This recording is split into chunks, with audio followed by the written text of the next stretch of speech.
লোকসভা ভোটের দামামা বেজে গিয়েছে গোটা দেশ জুড়ে। আগামী 19 এপ্রিল থেকে শুরু হচ্ছে লোকসভা নির্বাচন। ইতিমধ্যেই সমস্ত দলের প্রার্থীরা নেমে পড়েছে ভোট ময়দানে।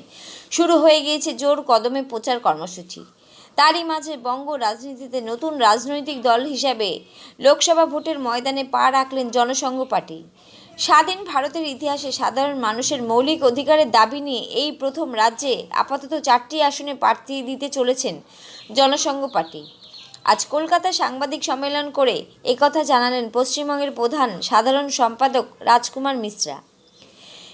এদিন তিনি সাংবাদিক বৈঠকের মধ্যে দিয়ে ব্যারাকপুর লোকসভা কেন্দ্রের প্রার্থী বুলা অধিকারীর নাম ঘোষণা করেন।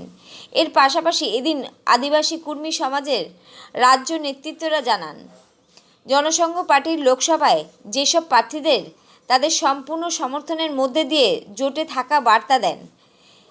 এদিনের সাংবাদিক বৈঠকে উপস্থিত ছিলেন জনসংঘ পার্টির সাধারণ সম্পাদক কৃষ্ণেন্দু বিশ্বাস, ব্যারাকপুর লোকসভা কেন্দ্রের প্রার্থী বুলা অধিকারী, আদিবাসী কর্মী সমাজের রাজ্য সভাপতি যুধিষ্ঠির মাহাতো, পুরুলিয়া জেলা কমিটির সদস্য ভদ্রদুলাল মাহাতো ও মহাদেব মাহাতো সহ একাধিক বিশিষ্টবর্গরা। Bureau report, Kolkata today news. আমি জনসংঘ পার্টির স্টেট জেনারেল সেক্রেটারি। আমরা এখন পশ্চিমবাংলার জনসংঘের দিক থেকে আমরা 4টে ক্যান্ডিডেট দিতে চলেছি। তার মধ্যে একজন হচ্ছেন আমাদের বুলা অধিকারী, যিনি ব্যারাকপুর লোকসভা থেকে ক্যান্ডিডেট হচ্ছেন। কিন্তু এখন আমরা সেরকম উপযুক্ত ক্যান্ডিডেট পাচ্ছি না। উপযুক্ত ক্যান্ডিডেট পেলে আমরা অবশ্যই দেবো, যারা আমাদের নীতি সিদ্ধান্ত মেনে চলবে, ওরকম যদি ক্যান্ডিডেট পাওয়া যায় অবশ্যই দেবো। এখন আমরা আপনাকে একটা ক্যান্ডিডেট নাম বললাম, ব্যারাকপুরের বুলা অধিকারী। দুটো মালদার আছে, নর্থ আর সাউথে, কিন্তু ওটা এখন নাম দিতে পারবো না, এই কারণে যে ওখানে রাজনীতি একটু অন্যরকম হয়।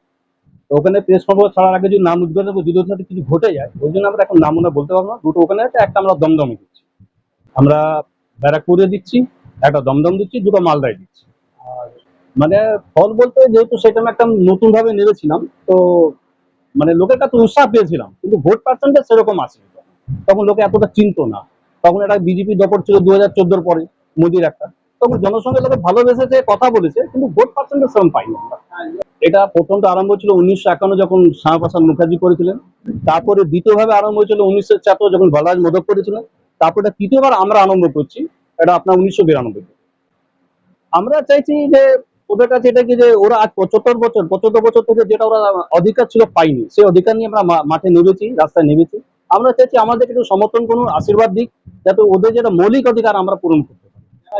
এজেন্ডাতে প্রথম থেকেই আছে যে প্রত্যেক আপনার বিধানসভা এরিয়াতে এক একটা করে মহিলা থানা হওয়া দরকার, 24 ঘন্টা মহিলা পুলিশ টহল দরকার। আর মহিলাদের রোজগার নিয়ে, মানে মহিলাদের নিয়ে আমাদের অনেক প্রকল্প আছে আমাদের এজেন্ডাতে। আমরা শুধু আদিবাসী কর্মী সমাজের সাথে নয়, আমরা যে সমাজগুলো পিছিয়ে রয়েছে তাদের সবাইকে আমরা সমর্থন দিচ্ছি। তারা সামনে আসুক, ইলেকশন করুক, ইলেকশন হয়ে এমপি মানে সদনে যান, নিজের অধিকারটা নিজে লড়ুক। আমরা সেরকম সমস্ত দলকে সমর্থন দিতে চাই। বিশেষ করে আমাদের অজিত বাবুর সাথে আর দুশো যেটা কথা হয়েছে, আমরা কোনো জোট ইলেকশন করছি না, আমরা ওনাকে সমর্থন দিচ্ছি, ওনারা আমাদের ক্যান্ডিডেটকে সমর্থন দেবে। যেখানে যেখানে ওদের ক্যান্ডিডেট থাকবে জনসংঘের সমর্থন দেবে, আর যেখানে যেখানে জনসংঘের ক্যান্ডিডেট থাকবে সেখানে আদিবাসী কর্মী সমাজ আমাদেরকে সমর্থন দেবে। দেখুন, আমরা প্রতিদ্বন্দ্বিতা যে বলতে, যেটা সেই অর্থে প্রতিদ্বন্দ্বিতা চলে, ক্ষমতা দখলের যে লড়াই, আমরা সেটা করতে আসিনি। আমরা দেশের প্রতিটি মানুষকে জানাতে এসেছি আপনার কি অধিকার পাওয়া উচিত ছিল, কি পাননি, আমরা সেটাই জানাতে এসেছি।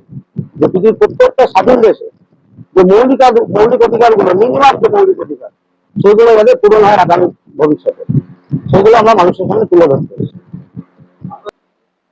মানুষের কাছে মানুষের অধিকার, মানে রাজনীতি বলতে, আমি রাজনীতি ক্ষমতা বলছি না, আমি এই জনসংঘ পার্টিতে রাজনীতি মানে হচ্ছে দায়িত্ব। আমি সেই মানে ব্যারাকপুর লোকসভা, মানে লোকসভার যে মানে অধিবাসীদের, তাদের কাছে আমার দায়িত্ব এবং তাদের যে অধিকার, সেটা নিয়ে আমি লড়াইতে নামবো। অ্যালাউন্স তো করিনি, এখন অ্যালাউন্স যায়নি। আমার নৈতিক সমর্থন আছে এদেরকে। আমাদের যে কুড়মালি ভাষা সংস্কৃতি আজও পর্যন্ত কোনো দল আমাদের কোনো মানে সমর্থন করেনি, বা এটাকে নিয়ে কেউ চিন্তাই করে নাই। এরা বলেছে তোমাদেরকে আমরা সাধুবাদ জানাবো, আমাদের আন্দোলনকে সমর্থন করে, তার জন্য এদের কাছে আমাদের নৈতিক সমর্থন থাকছে প্রায় 27%, 24 থেকে 27%-এর মধ্যে। এখনো পর্যন্ত চিন্তা ভাবনা হয়নি, তবে আমরা চিন্তা ভাবনা করি। এখন এদের যে এজেন্ডাগুলো লেখা আছে, আপনার ইশতেহারে দেখেছেন, যারা বলছে এখানকার সমস্ত আদিবাসীদের উন্নয়ন চাই এরা।